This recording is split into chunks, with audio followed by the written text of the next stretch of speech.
What's good? What's good? What's the word, everybody? Welcome to Voice of the Era podcast. Make sure to like, comment, subscribe, and hit that notification button for more content. And also follow us on Rumble for all the exclusive content that we will be dropping uncensored. Feel me? Unlike the other platforms.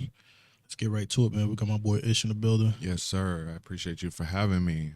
Good, man. It's good to have you out here, man. Mhm. Already know. But Listen, did you have a chance? I know you're a busy man. mhm. Did you have a chance to watch that show last night? Kendrick's I think it was called Ken and Friends. It was like the pop out. Mhm. You get a chance to see that? I mean, I ain't watched the full thing, but I seen like a bit, like bits of glimpse of it, Mhm. where everybody's posting it and everybody's talking about it. So I've been Listen, just tuning into it so far. I think it was a strategic move though from his end. okay, we'll get into that. I watched that shit last night, and when I tell you that shit was so hard, like as a Drake fan, avid Drake fan, like niggas know, like from my childhood, like Yeah, if I had a copy of Nothing Was the Same sent to me while I was in boot camp, like I yeah, need to hear this music. But as a Drake fan, like we cannot deny that record for what it is. That shit is fire. Like I feel like the beat could have dropped by itself and it'd have been crazy. Like he could have did an acapella with those same lyrics and it'd have still been crazy. So putting them two things together, and like Kendrick is such a lyricist. But one thing that I wanted to touch on that kind of made me bring back to what we talked about last week, like even in the clip that you put together, yeah, the whole concept of not like us comes from, I guess, the idea that Drake is cosplaying like different races. He does he does the Jamaican thing, he does the Atlanta thing, he does, he's Mr. International, and not like us is, nigga, you're not from here, stop doing that shit, right? And I feel like before this beef even came about, there's a lot of instances where people are like, okay, Tariq Nasheed is a good example. I don't know if you know him, the dude that did Hidden Colors. You remember that documentary? yeah. I heard of him before. So Tariq Nasheed kind of veered away from like the unity or whatever. That I guess if you could ask like why he even made those documentaries to begin with, it's like, all right, cool. I need to let black people know their history. Like I remember Hidden Colors 1 or 2. I don't remember which one it was, but he's literally showing you where there are Afrocentric people all around the world, like Indonesia and China, like the first black samurai, all the shit he's teaching us, right? And now if you go on his Twitter, he is sharing like the most prejudiced shit. I don't even know what to call it exactly, but it's like it's race bait. It's like Africans eating fufu and shit, like sauce gran. And he's like, what the fuck is that? Like, or it's, You somebody. don't think he has like a distaste for Africans? Because I've seen in multiple occasions where he has like certain group chats, whether I don't know if it was either Clubhouse or on TikTok, Yeah, or where, Twitter, yeah, like so spaces, right? yeah, so when he have those spaces, it's like he has people debating and trying to like portray Africans to be this negative kind of people who don't like anyone else that's not African. Where he would be like, "Oh nah, y'all don't like African American people, y'all don't like black people." Right. He says that, and Yeah, and we're not gonna say he's a liar. Like we've seen it growing up, like parents who tell us like those aren't your people, like like stay away from that. Like, and I feel like it's mostly due from ignorance, right? Like they're not accustomed to a certain lifestyle. Like I feel like West Coast, like what we saw last night at that concert, like that I'm about to West educate Coast you on gang something with that unity. line though, where you say you think that it's not that it's ignorance. It's It of comes from ignorance, ignorance. right? It's not. It's not of ignorance. So from the 80s to the 90s to late 90s, right? When Africans were coming here to New York, Migrating, right? right? When they were migrating here, a lot of them were getting robbed, killed, And and the I other remember. word grape. Uh, You feel me? So these were happening on multiple occasions. Let's say certain Africans, when they did come in at that time, they would drive cabs and stuff like that, right? So a lot of them would be getting robbed I remember. when they working, getting shot. I remember. Even one of my dad's friends, I call him my uncle. He just passed away on the day of Eid. God rest his soul, may Allah grant him Jannah.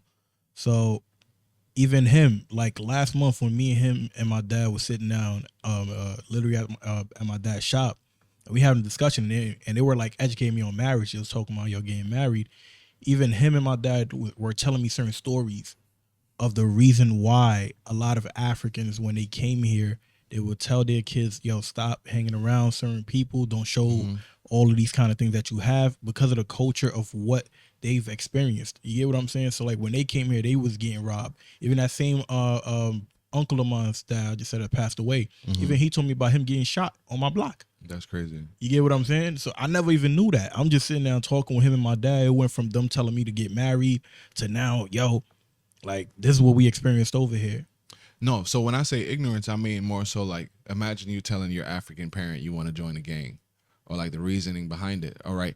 Or even like looking at what we saw last night on stage, like having like 6 different sets on the same stage and calling it unity and having that like, reverence behind it. I'm like, damn, that's always been a foreign concept to me. And I know we have gangs here in New York, but that concept has always been foreign to me. So I really look at it, right? Drake's dad is American. Yeah. He's from Memphis. His mom, I don't know if she's Canadian or whatever, but I know She's they live Canadian. out there, right? Yeah. So do you take that from him? Like his American dad and his American cousins and his entire black side of his family, right? 100%. Your lineage is passed down through who? Your father. Exactly. So you take it from him. Yeah, he black. No. So, okay, cool. So we on the same page. And so that brings me back to like us being first generation Africans here in America. Yeah. And that's always been like a misnomer for me. Like, really, what box do we check, right? Because I'm not. Yeah, I spoke on this before too. Are we African Americans? We're in the middle. You get what I'm saying? Yeah. And I remember, bro, there was one time where Dr. Umar Johnson, shout out to him. I am his publicist. I'm not on payroll yet. But, bro, the nigga used to put his phone number out at every speech, at every function that he did. He would give his genuine cell phone number out. And I remember one day I texted this man. And this is when, he's talking about the school and how he want to build it and do all this great stuff. And I'm still in the Navy with my son, 3-year-old son and Puerto Rican wife at the time. And I'm like, hey, I really want to come to your school. And look, I made sure it was him. I knew it was Dr. Umar. I had his phone number because I texted. I'm like, hey, is this Dr. Umar? He said, yes. How can I help you? And then I gave him a whole long text message like, yo, I really love your vision and how you operate. And I want to participate in any way, shape, or form. So how can I serve you at the school? No reply. Now, I think I didn't get a response because I wasn't donating, I wasn't talking about some money. The nigga was looking for fucking plumbers and painters and shit at the time. So, that just goes to show, like, do we really fit the mold, right? I talked about it last week. Are we allowed to have that conversation? Because I feel like the not like us. Let me fix the focus real quick. Do you think? Yeah, you keep talking. I feel like the not like us, the idea of that goes along with what Tariq Nasheed be saying, like, oh nah, yeah, you're not invited to the cookout, or you can't speak on this because you're not a foundational Black American. That's what he says. You have to be FBA. So even amongst Black people, I know it's split regionally. Like we talk about West Coast rap versus East Coast rap and all that other shit. But I'm like, damn, bro, how far down are we gonna fucking like specify? Like soon enough, I feel like Black people are gonna become like a 1%, like such a small subset of people, and it's gonna be so hard to qualify to be considered a Black person that the whole idea, the whole struggle will be lost on itself, I mean, I don't think it's gonna be a 1%. Do I think that there is a small percentage of some Black Americans who are ignorant, who basically try to make it seem as if like, how do I say it? Like they seclude other people and think that okay, since we've been oppressed, they think that okay, they other Africans haven't also been oppressed just as they were. Mm-hmm. So they think because of that disqualifies them from having certain important conversations about like growing as a community and basically evolving together. So when I see situations like that where they're just trying to like push everybody out and then they have their own perception of how certain people are, I just don't give a damn. I don't care to make you happy. I don't care to please you. You don't give me shit. You don't pay my bills. This goes to everyone, even Africans. I don't give a fuck. So my whole point is I'm not looking for your acceptance. You get what I'm saying? And I don't care to have it either. Because my whole life I live the same struggles. I get pulled over by the cops just like you. I get criminalized just for being Black, just like you. You feel me? I didn't ask to be here. I was born here. You can't get mad at me for my parents wanting me to be born here. So that's why, like, if you look at like a lot of us who are first generation American, right? With a lot of us, we have a hard time basically finding balance with who we Where we are and where belong. we come from and like where Absolutely. we belong, right? Mhm. So when you hang around African Americans, you get told, "Oh man, you too African." Right. When you hang around Africans, you get told, "Oh, you too American." So now just that wrote a leaves you in a paper on limbo. this. That leaves you in a limbo now to figure out, damn, what side do I even fall on at this point? You get what I'm saying? So that's what a lot of first generation Africans have to deal with, right? I wrote a paper on this just the other day. Like, Yeah. I wrote a paper for this interpersonal communication class I'm taking right now. And the lady, my professor asked, like, who are you? And I'm like, this is such, I'm like, I couldn't wait to be in college to get a paper this hard to where y'all just asking these existential ass questions. Cause like, that's a really tough question to answer. And like, in that paper, I wrote exactly what you just said. Like, are we cosplay? Am I an American cosplaying an African, or am I an African pretending to be American? You get what I'm saying? Like, it's always been a debate. But like I said, like the more we sit here and point back and forth and be like, "You not gang," you know. I love that song, bro. I can't get over it. Like, I just keep hearing that hum in my head. He a fan. He a fan. He a fan. But like, the concept, I really hope like we don't let that shit go over our heads and be like, yeah, fuck anyone that's not from the States, and their parents too from the States. Like, that question, bro, I could have never survived in California. I'm sorry. Like, just gang banging, just, I don't get it. And when niggas be like, wait, like, bro, you gotta, that album is so fire because he gives you fucking storytelling, right? Like, where you from? He's like, and if you're not from here, where your people's from, right? Like, I remember, I forgot the name of the song, but it's on Good Kid, Mad City. Like, Kendrick's like goated album. He goes, you gonna tell me where your mama stay, or where your daddy stay, or where your grandma stay. So it's like, nigga, if you not from around here, you have to have your peoples around here. And they gonna let us know what's up, like where we should place you in our society. You get what I'm saying? And that shit, I love the system, right? Because there's a system behind it. Like, I learned that there's hats you can't wear in California. Like, you can't wear a Yankee fitted in Compton, or like just every baseball team hat that we be seeing and niggas just rock because it's fly. Like, it's affiliated with a certain set, and that's insane. And so we see the progression of Kendrick. In the beginning of the show, he started out with his mans, right? And all you see is a nigga talking crazy, like heavy California accent, like blah, blah. Nigga tried to play me, blah. And then he's translating it. And then there's a white man right there next to him. And he gives like another like rendition of kind of basically what the guy said. And so you kind of seeing how Kendrick is taking niggas from where they are and presenting them in, like, in a light that's more palatable, right, for the consumer, the average consumer. And a lot of shit be flying over niggas' heads, like him having Eckhart Tolle on this last album, Mr. Morale and the Good Steppers. People have no idea who that is. If that's not like, Eckhart Tolle is like modern day Gandhi mixed with like, who's like a real deep like philosopher, like fucking Socrates. So one of these niggas, like, he's a genius of sorts. Like, you gotta watch his videos. Like, he's just a philosopher who, I don't know where he came from for real. Like, I heard of Eckhart Tolle from listening to Jordan Peterson and having him reference him a lot in his like speeches and whatnot.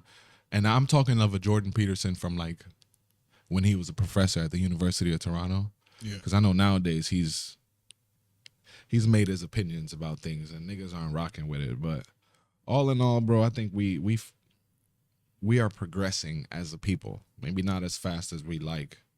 And I don't even know if I'm allowed to say as a people, you know, but for my whole thing with it is people shouldn't try to shit on certain people just because they ain't come up from the same struggle as them, man. Everybody's different. Everybody lives their life different. You may have struggled in life. Some others haven't struggled in life, but there's certain things that they dealing with deeper than what you've ever experienced and you don't even know. That's a fact. So You can't try to like, okay, exclude people, and then all the time we are complaining and protesting about the same discrimination that we're putting against each other. To me, that doesn't make no sense. Feel me? You're no different than I am. We're all humans. So with that being said, if you want to be treated right, you need to be treating other people right. You don't exclude them just because you feel like their great grandparents ain't struggled like yours did. You don't know their lineage. You don't know nothing about them. But if you can actually sit down and talk with them, you can figure out that, okay, hey, like, damn, they went through it too. And they didn't do it by choice. Bro, I said this growing up that I don't know that I, like, if we're going to get real specific, I don't know that I knew black people growing up because everybody around us is African. No, I grew up with only black people and Hispanics around me, though. Or, bro, West Indian. I barely grew up with Africans. Bro, that's what I'm saying. I barely grew up with I didn't grow up with no Africans. I grew up with islanders, like Jamaicans, you know, people from St. Thomas, people from these small islands who are also first generation. So that's my idea of what being black is. I didn't really start getting around like people from the South until I joined the military for real. But then another thing about us is we grew up in a melting pot. You get what I'm saying? So it's not like it's just only black people here. It's Hispanics, other Caribbeans, Haitians. You ever been to fucking It's Queens? all kind of people in New York. New York is just completely diverse and mixed, bro. Bro, I went to Queens one time. I'm in Corona, Queens. Bro, I thought I was in Mongolia. Like the way these mixed Hispanic and Asians were all like, and bro, I was the only black guy on the train getting off. I went to go pick up my car because I had a time that night. But yeah, bro, New York is very diverse. And in ways, I feel like it could kind of like blur the image for people. But look at how New York is very diverse, but yet the conversation still comes up about African being excluded from being black, or like or being excluded from the black struggle. We've dealt with genocide. We all have. Yeah. Wow. You get what I'm saying? So during those 400 years of slavery, and a book that I want to tell people to read, and I actually just gave to someone that, you know, I gave it to them like, yo, this is a great read, is, what's the name of that book? Dictatorland by Paul Kenya. Yeah. And it's a book about, it tells you the story. I got a couple good books for you niggas. It tells you the story about every African nation, how they got their independence, and the puppet government, right, that all these nations during the Berlin Conference put in place, right? So we're talking about Houphouët-Boigny. We're talking about, you know, allegedly, right? We're talking about these people that these governments put in place, and they fought for freedom, bro. Like they fought for genuine independence in their country. So on one hand, these are heroes for real, right? But then you got to look over time, like, yo, you just gave these people the keys to the kingdom, right? Yeah. And these people were students at college protesting, like how we doing downtown right now, protesting. One, overthrew a government, and now you running things. These people have no idea what they were doing. Yeah. So now 50 years post-independence, we seeing, oh, this terrible dictator in Africa, this terrible dictator, we got to go serve them freedom like Americans do. And it's a rinse and repeat, because now we kicking them people out of power to put in someone else who we feel more comfortable with. Right? Facts. None of them elections be legit for real. So that's a good book. It's called Dictatorland by Paul Kenya.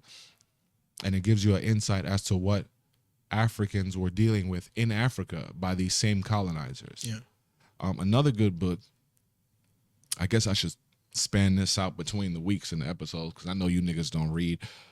And when I say niggas, I don't mean black people. I mean people in general. I shouldn't say that. Bro, niggas, we can read. Whether they like it or not, bro, I'm still saying that shit, bro. We are but all no. I'm saying niggas can't read. Like people in general are not reading. Man.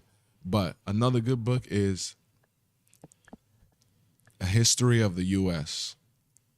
And I'm gonna send you pictures of both of these books so you can put it up there in case, you know, like I said, niggas don't read, so they're not gonna know what book I'm talking about.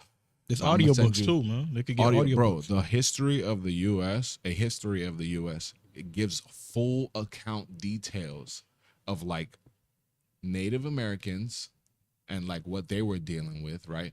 The rich white people from Europe, right, who were here pretending to own land, bro, like as if they owned it from their forefathers who ain't never been here before, right? And they're dealing with like uprisings from these poorer people. Yeah.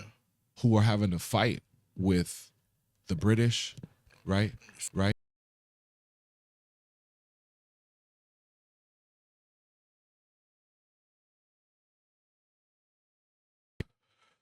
But yeah, those are read. And what else we got? I'm not sure if you watched the fight this weekend. Gervonta. I wanted to get on exactly what you were saying though too. There's another thing that people don't know, right? So, for example, like last month I was dropping my dad off at the airport, right? And because he was going to Africa, he wanted to go celebrate Eid over there. Me and my brothers dropping him off, and then like me, I like to ask my dad questions a lot of the times, especially about where we come from and our like family history and culture. You know what I mean? So, because when I was growing up, I used to be ignorant to it. I didn't want to even be African. I'm not even gonna hold you, bro. I didn't care to be African because I seen the bullying I was getting from it when I was growing up. African booty scratcher, and me having to fight 7 to 10 people at the same time, and Maury and everybody's witness to this. My brother have seen it, so that made me not want to be that, because it's like, damn, why am I so hated and I don't even know why? Yeah. So these were things that were happening when I was growing up, and then that led me to even getting involved and affiliated with certain brotherhoods that I saw as a way of protection and stuff like that. You get what I'm saying? Mm-hmm. So I'm speaking to my dad. I'm asking him like, yo, like, what is the history with Africa like where did tribalism come from? And him even educating us on it and saying that how Europeans came in and invaded, and they created walls and created names for countries. And then not only did they just do that, when they would go to certain countries, they would invade. And when they invade, what they do is they'll create a borderlines between certain states and certain areas that they already like basically controlled and conquered. Shit. So when they would do that, I'll create a sort of tribalism between all other countries. My dad said when he was growing up, in Africa, they barely had names for countries. You get what I'm saying? And he was like educating me on that. And he was like, yo, a lot of African-American people think that when they basically were tricked and stolen to come into America or to the Western world, they thought that they were sold. And that was the lie that was basically preached to a lot of them. And they don't even know this. Were some of them sold? Yes. Did it happen? Were they kidnapped and then sold? Yes. But that's by certain individuals. And they were tricked by who? And they were also kidnapped by who? By other Europeans who also invaded. Right? My dad said that literally when they kidnapped people and sold them, that literally kings have sent people to try to retrieve those people. Crazy. So in Africa, they have sent people. They have sent people to come and get some of these people, and they never returned. You know, even when you hear the history about Mansa Musa, Mansa Musa's uncle used to literally send people out and about to find new land to conquer. When he would do that, they would disappear. They wouldn't come back after they go overseas. Crazy. So eventually he was like, you know what? I'm going to go. So when he was going to go, he had kids, but he didn't want to put none of his kids in power, but he trusted Mansa Musa. So when he trusted Musa, he said, Musa, while I leave and go through my travel and the journeys, I want you to run over and rule over this whole land. So Mansa Musa inherited everything that his uncle had gave him. His uncle went and his uncle never returned. Right? Same thing with Musa. Musa also traveled, then he vanished. But Musa conquered a lot of things. I knew he traveled. I didn't know he vanished and traveled. He vanished. So he conquered a lot of things. You get what I'm saying? He was the richest man ever. He was the richest man ever to live. And if he was alive right now, he would be 10 times more. But this is the thing with his story, right?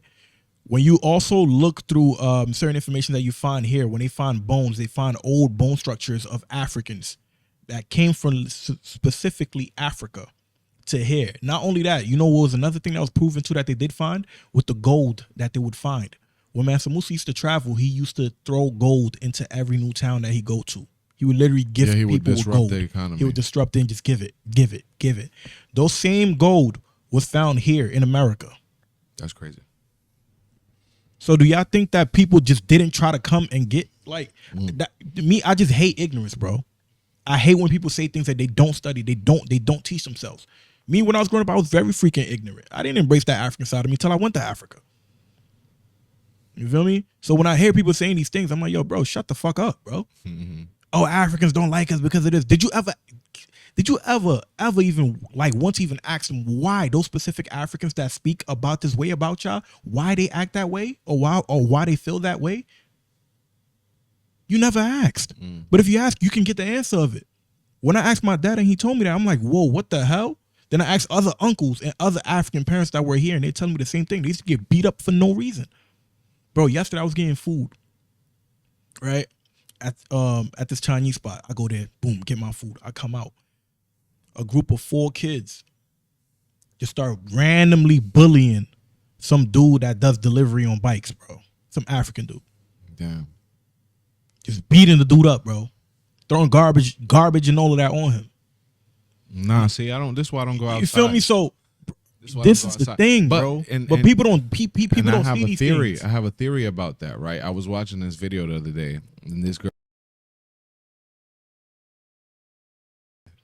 like, can we come into somebody's space and, like, as an affluent or as a more, like as a people with more resources, can we like extract resources from these people or take advantage of the fact that this is a low income neighborhood? The person in the video said no, but the whole idea of our parents coming, let's say 30 years ago, right, as migrants, right, as what we seeing today, them niggas on them food delivery bikes and shit. Yeah. Those were our parents 30 years ago, right? They came here, they had the money, they raised their kids, we went to college, we sending them back home. We probably building back home or investing our money here in the States. But now there are so many vacancies and jobs because, bro, I'm not delivering food on a bike. I'm sorry. Like, there's just a certain level of ego or pride or whatever. I went to college, I went to high school, that there's a big gap in what niggas are willing to do, especially here in New York, right? And so I think it's a strategic play by our local government, Mr. Adams, Allegedly. and whoever else, to bring in these new migrants that are going to fill the workforce and do these jobs for Uber, right, and Lyft and DoorDash at a rate in which we not going to do that shit for $5 or $10 an hour, getting garbage thrown at us, getting spit on by kids, bro, because kids, it's a lot of kids out here in these streets that are doing fuckery. Like, and I could say this as someone who grew up outside of New York and came back. Like, I don't think children should be on MTA. I don't think public transportation is safe enough to let your kids on there every single day going to and from school. Like, no, it's not safe enough. Like, I've been overseas. I just came back from France and London. I just saw what their metro system looked like. Bro, I would send my kid, or maybe like Amtrak or Metro North. Like, you feel more comfortable because there's people walking the aisles, making sure shit is all right. Bro, MTA do not care, bro. That guy is not leaving the booth. Like the train conductor nigga is not leaving the booth, bro. Yeah. So imagine, like, I remember growing up, bro, half the battle, and that's why education is so big to me, and I can't like not give a fuck about these kids. Yeah. Because, bro, I remember half the battle of my day being just getting to school. And I went to school in the same borough. I know niggas who in the Bronx go to school in Manhattan or go to school, in Brooklyn. You get what I'm saying? So I could only imagine what these people's lives are like.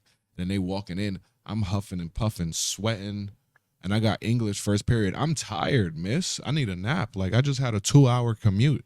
These buses is packed, bro. It's insane. But I don't even know that public education has the bandwidth for that, Yeah, but overall, man, I think everyone need a history lesson of knowing who they are and where they come from. Aside from all of that, even when you were detailing about like Ivory Coast and like the Western countries where how they basically didn't know the kind of battle that they were fighting, and in the long run how they were basically tricked. I want to even dive into that because I want to educate people on like the wars that happened in Ivory Coast, because I've gotten a chance to experience both of the wars when it happened. Civil wars. Yeah, so the civil wars that happened. So the first one that happened, I was there when I was like 4 years old. Mm-hmm. Then that's when the United Nations basically called in for me to come back. And then aside from that, the second one that happened in 2010 throughout 2011, I was literally in the country. Election every time. Exactly. So I was literally in the country when that happened. So I want to educate people on that whole history. Eventually, I ain't gonna lie, bro, I want to do a movie about it, bro. Like, I want to direct the on whole some movie, Hotel hands-on. Rwanda. Yeah, it was exact, bro. It was Beast of No Nation. You seen Beast of No Nation? Yo, it was exactly like that, bro. We seen people get bodies in the chopped. streets. We seen people get burnt allegedly. We seen Tank, bro. There's a lot of stuff I can say I saw, brains, all of that out in the opening. But for YouTube guideline purposes, I'm not gonna get into that. But I That want shit to, is I traumatic, bro. literally want to document all of these things. Yo, bro, that's why I said when I went to Africa, I was freaking ignorant. When I started seeing things over there, I started like, it humbled the shit out of me, bro. It humbled Like, the shit out of why, me. Bro. why am I here in my teen years or young years? Why would my parents leave a comfortable situation to come to America? It's only for opportunity. Yeah. Right? Like, if we had a better shot back home, trust me, we wouldn't have came.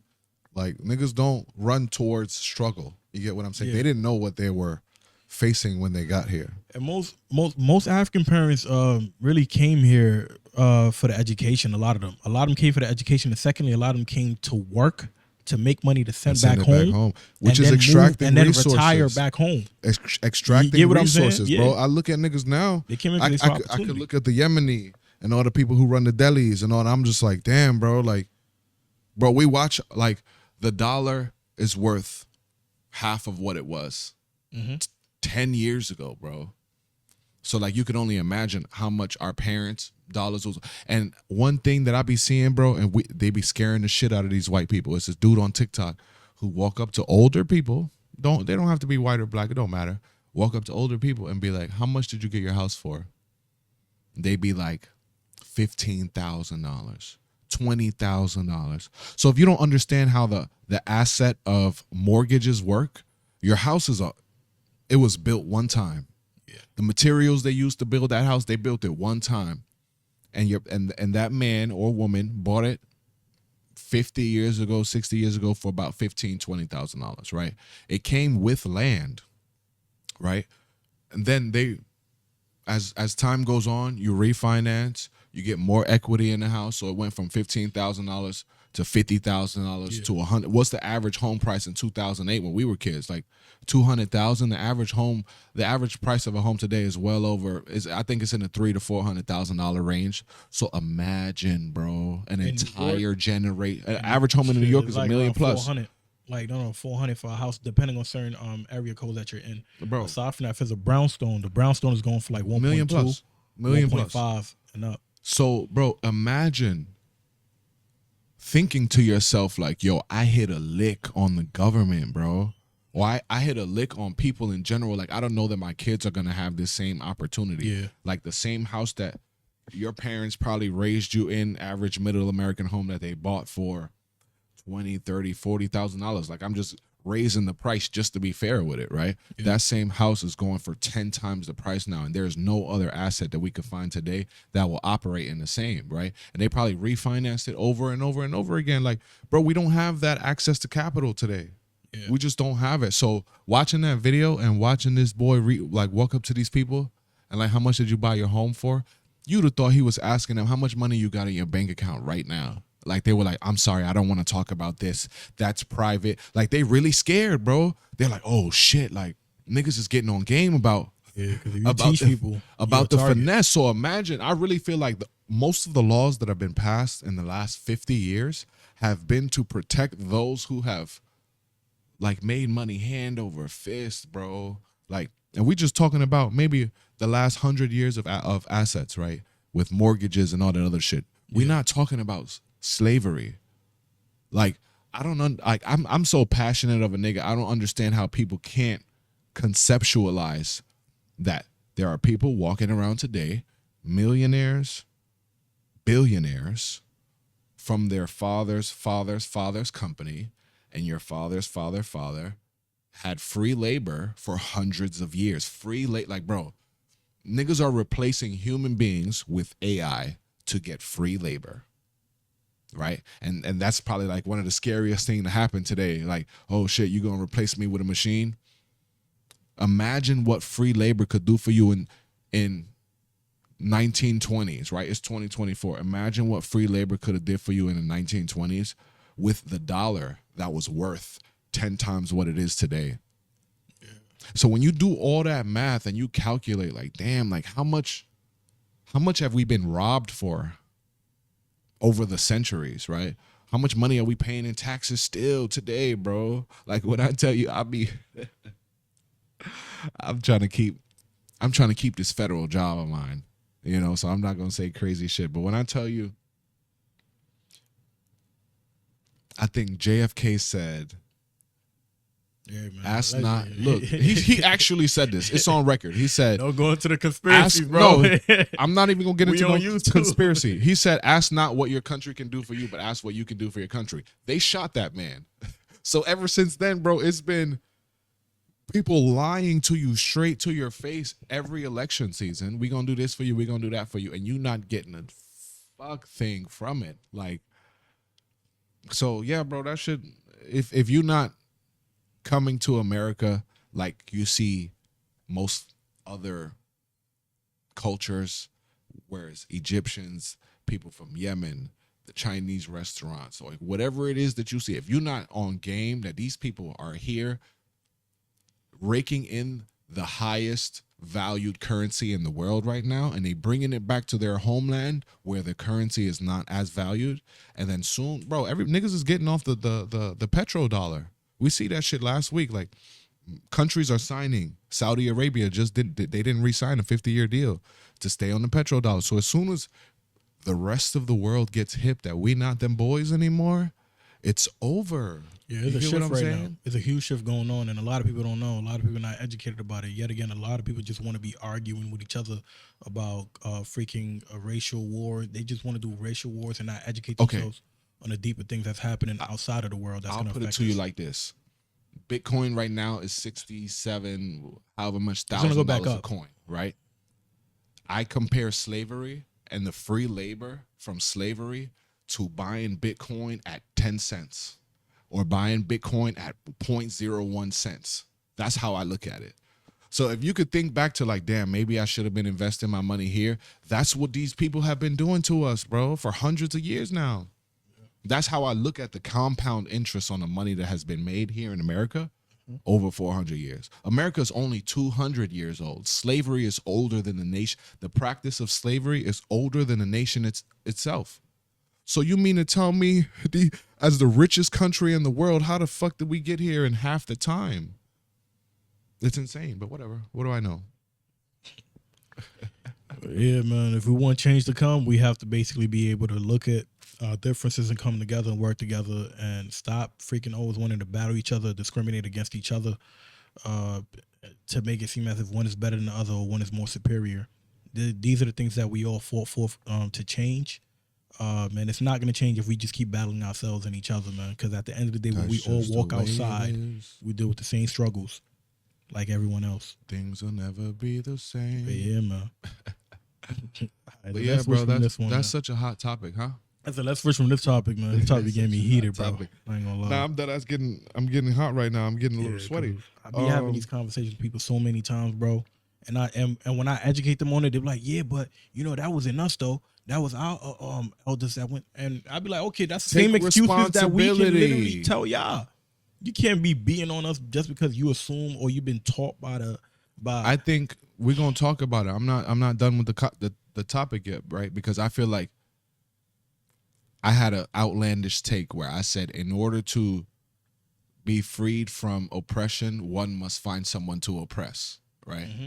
And so that kind of explains black people's anger towards really every and anyone else. But I feel like America is such a bad bitch, bro. Like, this was such an orchestrated play that we can get into the conversation of black women being the most educated and the highest earning individual, like amongst like gender and demographics. And I'm like, you don't think that's strategic? You don't think, along with Section 8 and the requirements to keep the father out the home, and hey, we'll give you every scholarship and everything you need to go to school and stay in school as long as you fucking, you don't think that shit is like has any correlation? Like, I feel like the over education, weird word, I know they probably crucify me for that one, but the over education of specifically black women is a strategic play in keeping black families separated and keeping black people added to each other. Like, oh nigga, you not I got 3 master's degrees. You're not about to talk to me like, don't care, bro. I don't care. I'm sorry. Like, and in most other nations, like this collecting of degrees or these collecting of accolades don't mean nothing. Like, I think the most important thing in life as a human being is family, right?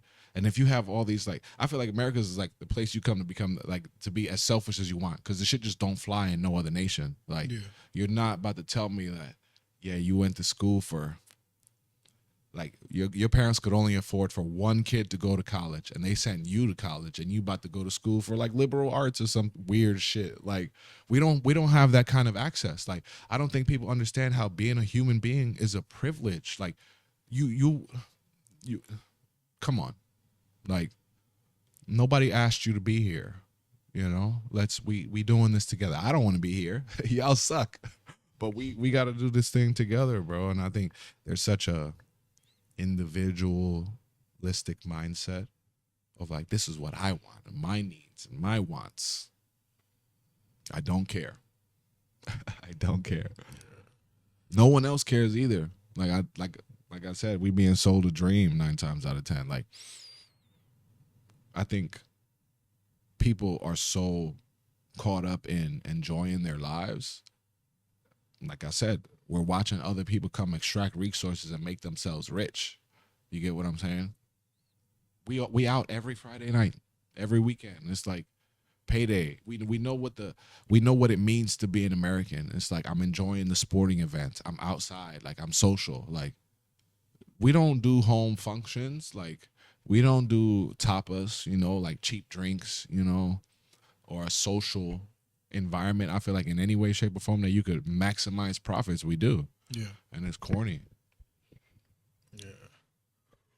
Especially that's where you want to go.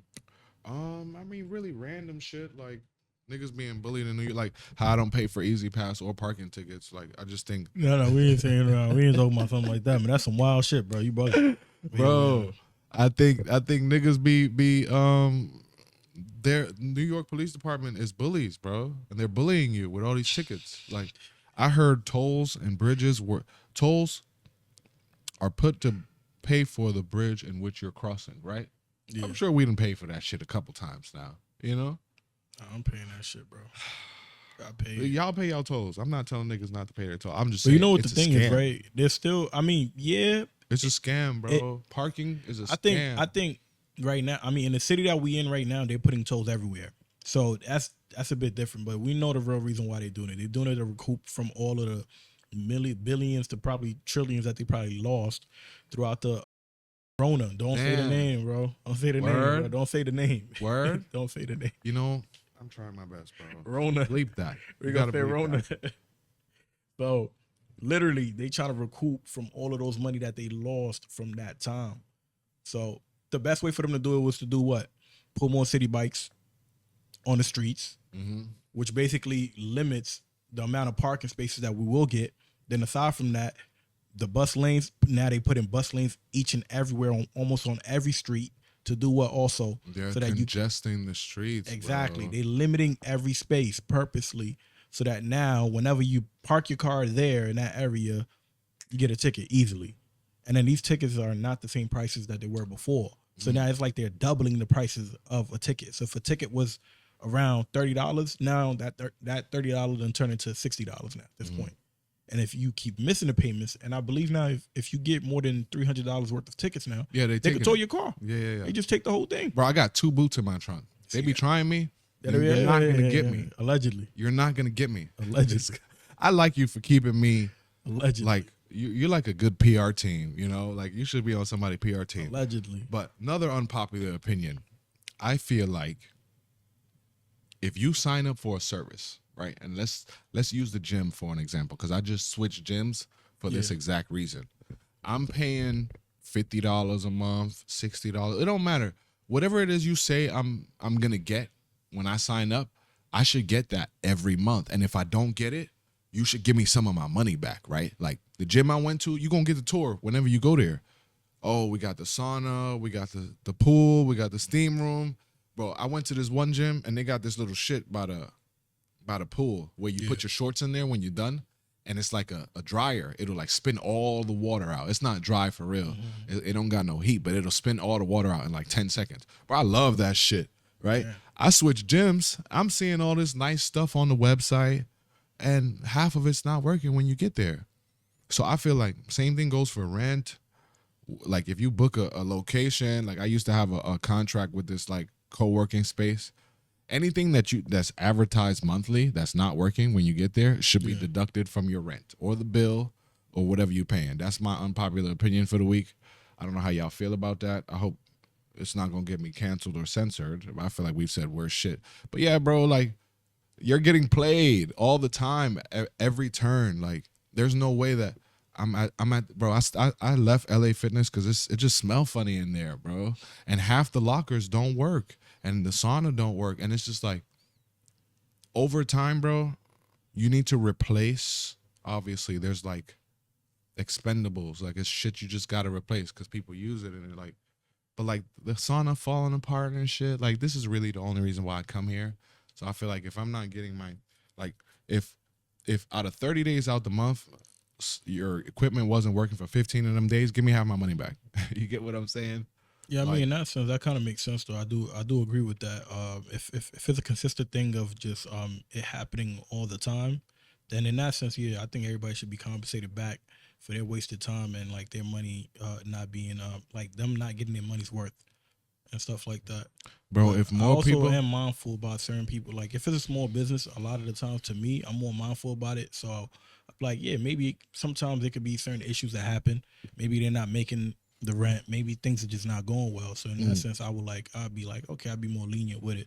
But if it's a big corporation, a lot of the times they don't give a damn because if you miss the payment, they're gonna mess up your whole bro, credit. you miss a payment, they cutting your phone off. But what happens when I'm in a highly congested area and my phone wasn't working and I needed to call the babysitter to tell her I was gonna be late? You're not being held liable for any of that stuff. Yeah. Like, bro, if more people were getting involved in class action lawsuits, we'd be getting treated fairly around this motherfucker, you know? Yeah, people are too lazy though. Nobody Bro, wants nobody to get out files of their crib and go do returns it, with bro. Amazon. Nobody does the feedback, you know? Like, nobody stays on the phone to answer the little survey. Like, can you tell us how we did today? I'm telling you how you did today. 2 out of 10. Because most people have a short attention span. They just want to get to the point. They don't want to deal with anything else that comes after that. If they get all of the services that they want, they don't care about nothing else after that. They don't. But you're not getting it. Reviews. You're not getting it. You people just don't having care. to make do with what's available at the time. And I'm just like, that's not what I'm paying for. I remember when I was working corporate, right? And every time I be dealing with people on the phone, right, it would be the same thing. Like, okay, they want certain deals to cut on bills, and I helped them out with it. And when I helped them out with it, they just want to get the hell off the phone. They don't even want to even waste a second. They would hang up. And it's like I'm trying to inform them everything they need to know so that they don't have to call back. I think it's a sickness, right? Because we've been oversold on everything all the time. Like this, you already know what's up, like with the upsell. You get what I'm saying? Like you already know, like, hey, if you like that, like you want to stay on the line, we got this special offer for you. Nah, I'm not trying to hear that shit. You know, so like I've been on both ends of it, like answering the phone to some fuckery, and I've been the guy that's calling like, hey, I saw you fill this ad on YouTube. I was just wondering if you were interested in. You get what I'm saying? Like I've been that guy to get hung up on at least 100 times in a day. So even me, I've gotten hung up on when I was doing sales for sure, man. But after a while, bro, after you get hung up on for like the 20th time, by that point you start to master how to like really navigate throughout that whole thing. Yeah. Navigate the conversation and tell like if people are interested or not. Hell yeah. Like, all right, cool. Do they even care about what I'm saying? Do they know who it is? Like, bro, it's mental gymnastics, like phone sales, bro. Like really getting it. Like I remember I had this lady on the phone like a month ago. I was doing this gig just because I'd be bored. I'd be taking sales jobs just because I'm talking to this lady and she's like, I'm like, hey, I'm calling because I'm looking at your test results. You have filled this out on YouTube. I was calling to see if you had got the free program. And she's like, what? What are you talking? Like, upset. Like, what are you talking about? Like, why are you calling my phone? And I'm like, ma'am, you filled this out. You know, you watched this video like a week ago. And I said the channel, like, you watched this guy's video. At the end of the video, he said this. Like, she's like, oh my God, I'm so sorry. Like, I was actually really excited about that video, and I was waiting on y'all's call. But I've been getting so many calls today from telemarketers. I was like, listen, lady, I ain't mad at you. I'm exactly a telemarketer, but You know, I can understand the sentiment, bro. Like we being sold all the time, all the time. I don't want no commercials. What is true? You just have to have a good pitch, man. Like some people just pitch with this, like with the whole quote that they just give them to go off with, which a lot of them don't work. A lot of times when I had like, when I had to like sell a pitch, when I get on a call with a client or whatsoever, right? My first thing to be doing is like greeting them and then like just asking them, how's your day? Hey, how you doing? How's your day today? It throws them off, even if they had a bad day. And then you actually have a conversation with them, and then you I tell go them, deeper. okay, yeah. So you go, hey, how you doing? Is just standard with the conversation, you know. Nope. Trust me, bro. I pitched this to thousands, bro, and it always worked for me. And the way how I did it was, hey, how you doing? How was your day today? They start to say something that they want to say. Oh, if my day was good, it was good. I'm like, oh, perfect. Yeah, me too. I'm dealing with a stressful day today, but I'm here to help you and assist you to make sure that you have everything suited for you for that account that you do have. And as you go on with them, right, you start to create certain conversations with them. If they have kids in the background, you hear kids playing around in the background. Oh wow, how many kids you got? How many kids you got? Yeah, you got. So it goes like with that. It basically makes them feel more vulnerable and feel more comfortable to have a conversation with you. But most people who are in the telemarketing business, a lot of the times, they don't go that deep. They just want to make the sale. You get what I'm saying? And it's like, it's deeper than that. You have to really build the conversation and build a relationship with them. If they feel like, okay, they could trust you and talk to you, when they call back, they're going to request to speak to you, not nobody else. Nah, I don't want to talk to that person. I want to talk to him. I spoke with him. That person helped me out with my account. So you know what? I want them to have the sale.